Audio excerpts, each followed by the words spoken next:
Did I, We have, I think Heinrich is on next. Yes, that's me. So I'm just sharing my slides right now. Okay.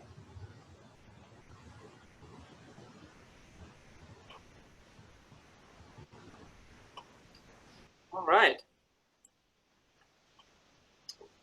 Yeah, hi everybody. I'm Heinrich. I'm from Berlin, from Humboldt University, from Adaptive Systems Group, and it's past midnight here, and I'm drinking my moonshine. So please bear with me. That's my first time at Alife, and I'm coming from a bit of a different community, as you will see. So I'm happy to share some of our results here with you guys. All right, so I'm going to talk about anticipation as a mechanism for making to realize complex behavior in artificial agents, and more precise actually in robots. All right, so let's start with a couple basic definitions.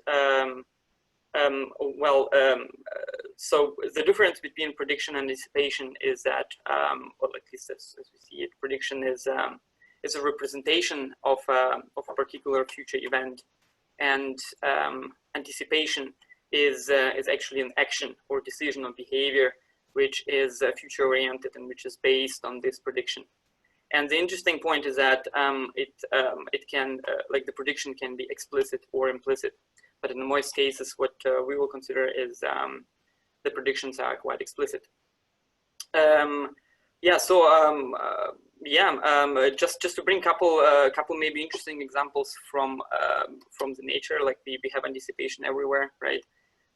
When you pick up a box and you don't know what's inside the box, but you expect the books to be in there, but somebody took the books out, and you kind of lift the box with a full power, up, or maybe spill something or so because you expected it to be very heavy, but it is actually very light. So this is where you see how the anticipation is at work, right? So like anticipation is everywhere in small and big organisms.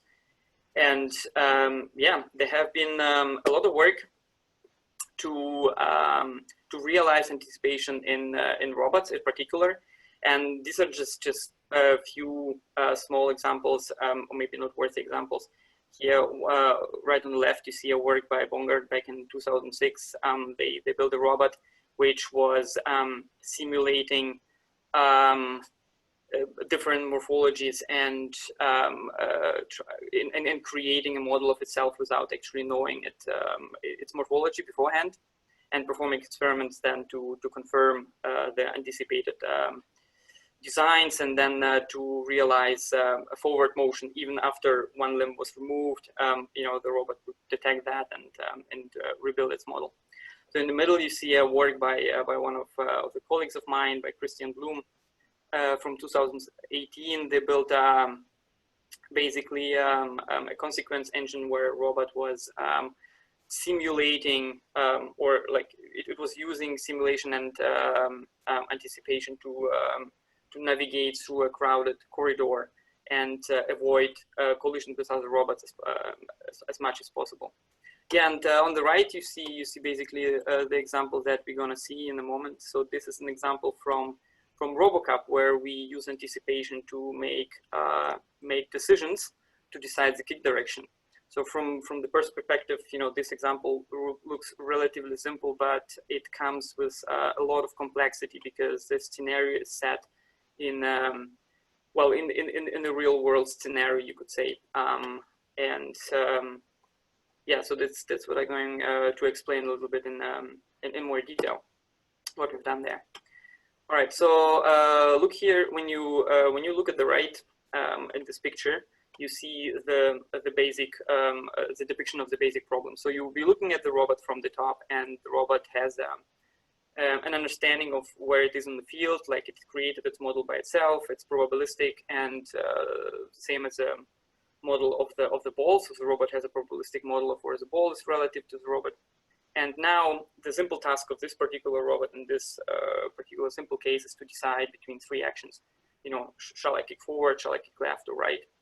And to do so, we basically predict, or we want to predict the results of the of these actions, and then simply compare the outcome. So that's a simple approach. We just imagine, the robot just imagines what will happen if I kick forward, to the left or to the right, and then just compares the results. And to do these predictions, we use internal simulation.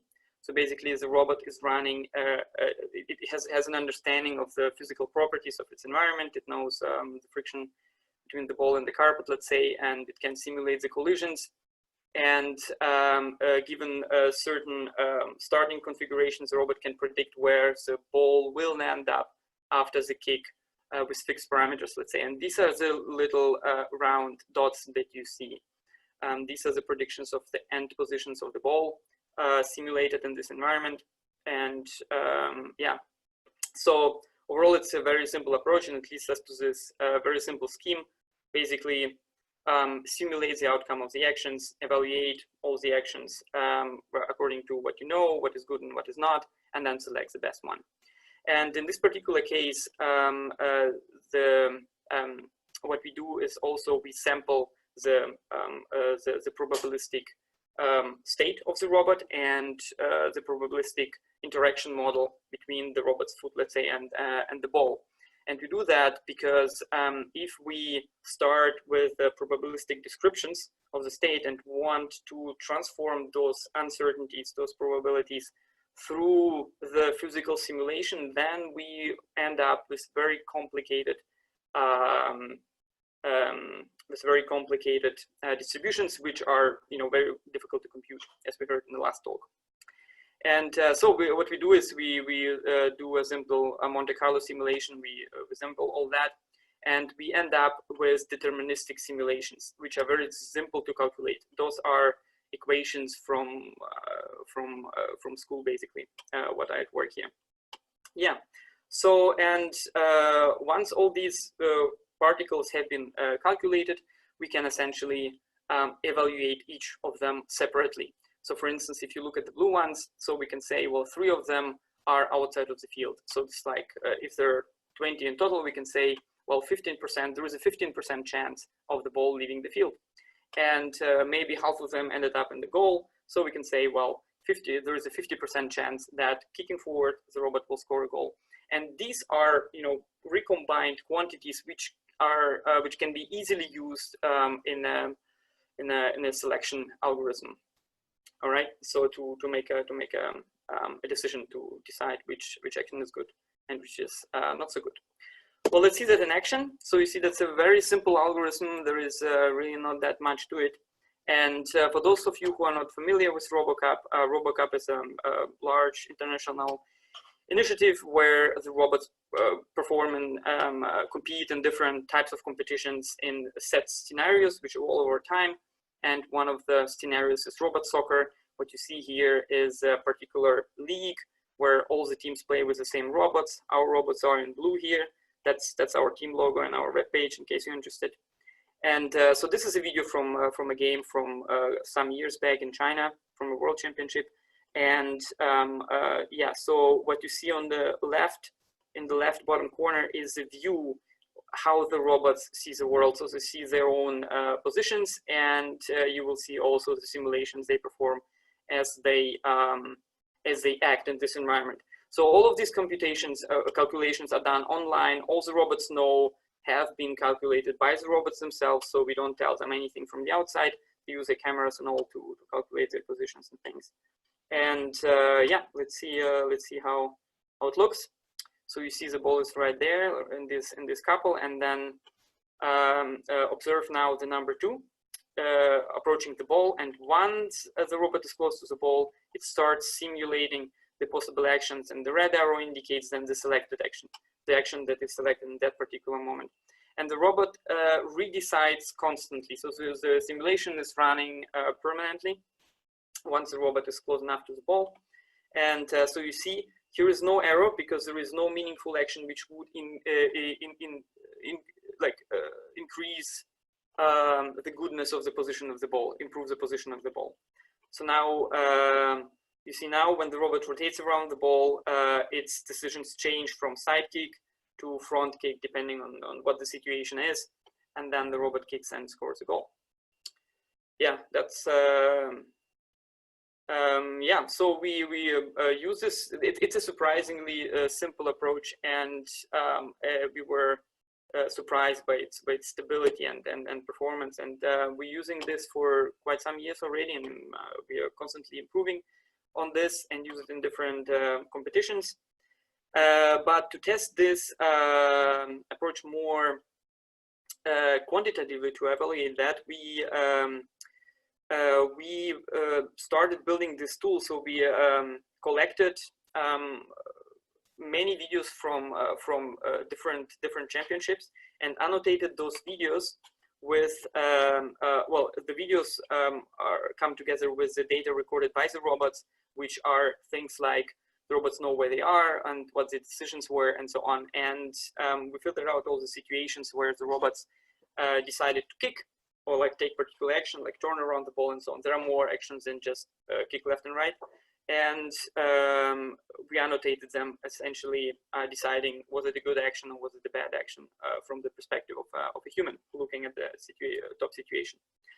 And basically then we compared this from the data we collected in earlier days with our, well, I would say rule-based or heuristic rule-based approach, which we were adjusting manually for a long time. And it turned out that the new anticipation-based approach was much better in many points. But I just want to outline one, which we were really happy about. That was the number of the balls which accidentally were kicked out on the opponent goal line, because this is probably the most painful point when the robot spends a lot of time bringing the ball almost like so close to the opponent goal and then lose it by a careless action, essentially. And yeah, so we could bring this number, like with this simple approach, to 1 in the whole, like in all the games. All right. Yeah, all the tools and data is also published on this other link in case you're interested. All right, so let me conclude. Yeah, so we have seen in our experiments that anticipation can provide an easy and very powerful tool, powerful way to make complex decisions, and it is very extensible. So we can improve each of the steps of the algorithms that I mentioned. So we can improve the simulation or evaluation step without touching the others, which is really great. And I can basically modify the behavior, define the behavior in an explicit way, which is really nice. So let's say I can say that no action should be taken, let's say a kick, which would risk a ball to leave the field to more than 15%, let's say. All right, and this is an explicit statement that I can make, and then the robot will, to best of its knowledge, try to adhere to that. Yeah, and it's very robust. So we made also some experiments with the number of particles, let's say, and even with a few particles, and even with models with large deviations from the reality, the algorithm still performs well, and the robot is able to score goals. For the future, or even the current work, what we're doing right now is we are trying to extend this to the second level anticipation, which means that not only a robot simulates its own actions, but a passive robot, let's say a supporter or something, simulates the thought process, the decision process of the robot at the ball, and can modify this process by, for instance, positioning itself in a good spot to receive a pass or whatever. So, like, you know, if we define that proximity to our own players of the final position of the ball is something good, something better than the ball, you know, close to the opponents, then these passive players can take influence on the decisions of the active robot by changing their position. And so we are hoping to see something like emerging pass behavior and things like this. All right, so I would like to close the presentation with zooming out maybe to some more bigger questions, like you've seen these videos and you know that we implemented anticipatory behavior because, yeah, I told you so, and because we did program it, I know that robots perform like that. But if you just look at the video, is there a way to say that the robot is performing anticipatory behavior?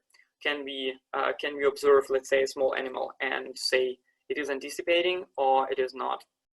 And another maybe interesting big question would be under which circumstances an implicit anticipatory behavior could emerge?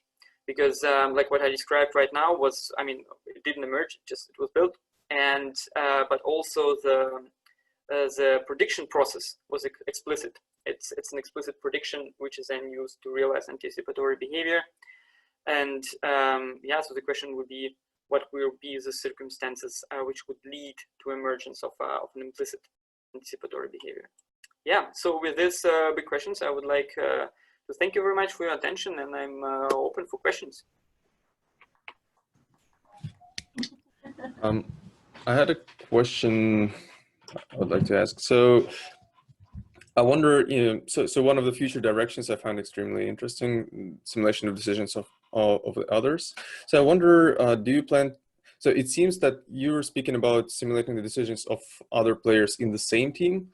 Do you also plan to simulate the opponents? And one other maybe technical question, but what I'm wondering is that your actions may depend on what your opponent is going to do, right? And there's a little bit of a recursive relationship. So maybe you know that if you go to the right, the opponent is going to go and react and go in the corresponding order. So essentially, there's this recursive set of relations or equations. How do you plan to tackle that? Yeah, thank you. That's a great question. So there are actually several questions, right? So let's start with a simple one. So which you ask at the end about the yes. So many of the aspects in the models assume a static world right now. So for instance, we assume that the ball's not gonna roll while we kick it, for instance.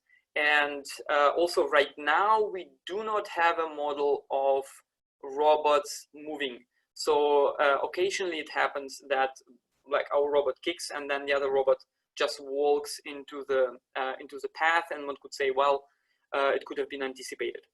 And so yeah, so these things are obviously would be also interesting to build in. This is also part of what we are working on, detecting other robots and maintaining an image of where those robots are, which are not from the own team, is not that easy. Like the situation on the field is very chaotic, which is very interesting because the cameras, they have narrow angles and robots have constantly to look left and right and so on. So this is quite challenging to obtain this information. But we definitely also look into creating more dynamic models and also anticipate movements of the others and so on, right, which would run into the path. With regard to the anticipation of the others' decision process, so right now we are looking only first into simulating our own players. So to foster cooperation, right? So if we were to simulate the others, then we would attempt antagonistic behavior, right? Like we would see, oh, they decide this, how can I make his decision worse? Yeah, so obviously the reason for this is that all our robots are well, have the same algorithms, so this would be the easy way to test that. And but even simulating own players only has, from my perspective, a lot of potential. I already mentioned emergent past behaviors and such. And another interesting aspect is that our robots currently communicate using Wi-Fi, but the tendency and the idea goes towards like more natural communication. So we want to eliminate Wi-Fi. Right now, we already limited it to 1 message per second, which is also very small. And being able to simulate the decision process of the others would virtually eliminate the need for explicit or minimized explicit communication on the field. So maybe it would be enough to make like very small sounds to acknowledge certain crucial points in this decision process, but we don't need to synchronize anymore, or like such decisions like who is going to the ball would be solved by that. And yeah, so we are also looking towards simulating the others, but this is a little more difficult. So right now we are creating even larger data set of games, and we then process these videos, detect robots of all different teams, and want to extract their position and like motion patterns on the field. And then like when we have enough data, so we hope we can try and develop some models of other players which can then be adjusted during the game also.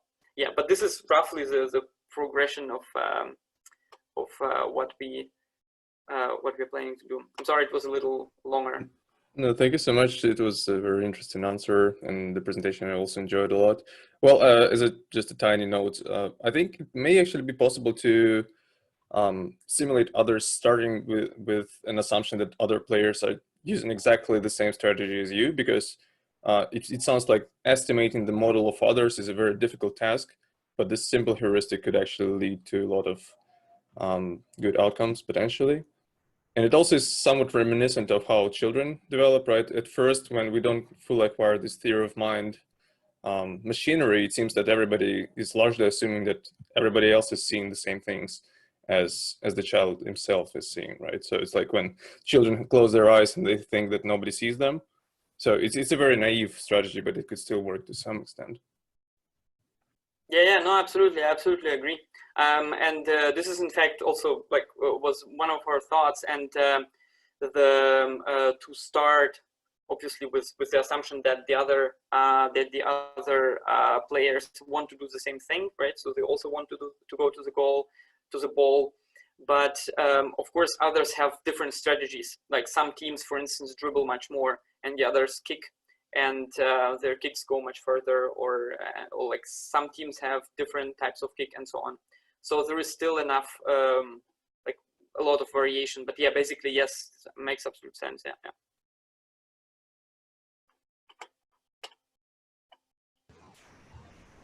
Other questions? I had one on the chat. I mean, I don't know, do we have time to go through another one, Juniper? Yeah, I think we're fine. This is the last session of the day, so if we go over a little bit, that's totally okay. So I'm probably just going to repeat what I wrote there, because yeah, it was just like to try like to remember in case it was coming out later. So I guess my question is related to the type of performances that we are trying to evaluate in things, for example, like the RoboCup.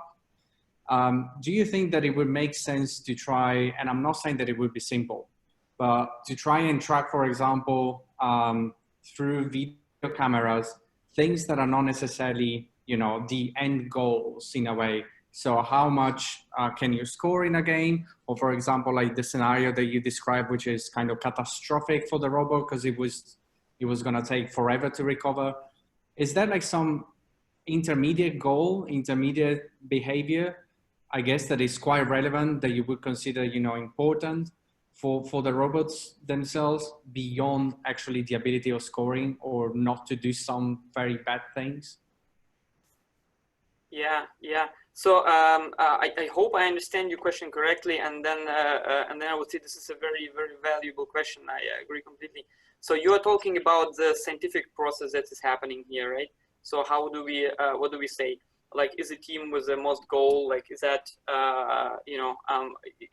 is that like a gradient ascent, right? So is that the only direction to go, and so on? So RoboCup as such definitely has this, has to make this stretch. In fact, we wrote couple papers on that, and this is where our proposal for developing of this recording system, external recording system, is based on. because conducting these games in the RoboCup is a lot of effort. Like, many people have to travel around the world and bring their robots, and they spend so many days and hours and to program them. And then we play these games, and you're absolutely right. The only outcome, which sort of counts, is then the goal count, right? And of course, we have a symposium, so there is a scientific outcome. So this is absolutely fine. And most of the teams also publish their source code, so they open source their things. So there is we have workshops and so on. So there is a lot of intermediate exchange already. And but yeah, but definitely as an outcome from this large scale experiment, so far mostly they are only these goals, and so that's why we started recording as much data as possible and trying to annotate it and to systematize it in a certain way, so that we can extract more data from it, like exactly what you said, right? So maybe there is a team which is losing because they are not very good in seeing the ball, but maybe they exhibit something like a very clever behavior once they see the ball, and which would be really really good to see. Or maybe their kick is always like really clever, really in a good direction, but yes, they are too slow, let's say, right? And the other team is just outrunning them. Yeah, absolutely. So this is also one of the things we hope to to address